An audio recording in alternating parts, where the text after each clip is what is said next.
Well, hello. We are going to talk about melatonin today, and hopefully this time it has the sound on.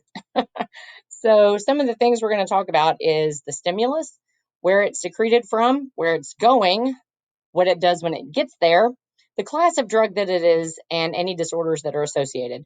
And again, we're not going to talk about all the disorders, we're just going to name one. So melatonin's stimulus is low light. So that is when there's a lack of light or darkness, that's when melatonin gets secreted. So you can see here by the picture that the stimulation is no light. It is inhibited when there is light.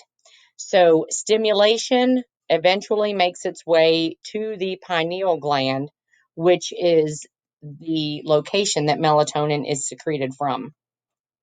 Again, it's secreted from the pineal gland, which is a part of the epithalamus. And this is the front of the brain, and the pineal gland is in the back. So you can see it in bright red right back here. That's the pineal gland. Again, also a part of the epithalamus. So you may have learned that before. The target cells. Melatonin is influencing the sleep wake cycle. As far as what actual cells it targets, the jury is kind of still out on that. We do know that increased melatonin results in sleepiness, where decreased melatonin results in wakefulness. So when your pineal gland is secreting melatonin, it's going to make you feel sleepy. When your pineal gland is not secreting melatonin, you're going to feel awake.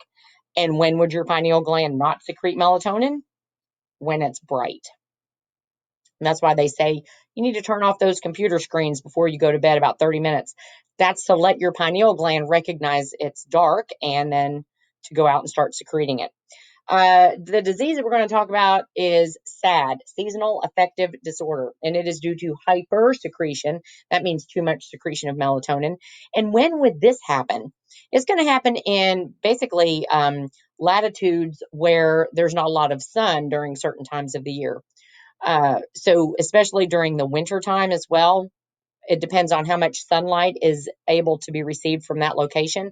And the less sun you get, the more incidence you have of SAD, seasonal affective disorder.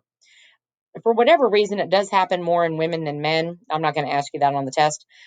Just to kind of give you an idea, it happens, the incidence is 9.7% in New Hampshire, 1.4% in Florida. Why would that be? Again, I'm not going to ask you the numbers, but if you look location wise where New Hampshire is up here. It's at a higher latitude that doesn't receive as much sun throughout the year, as opposed to Florida, which is in a high sunny latitude. They get a lot of sun year round.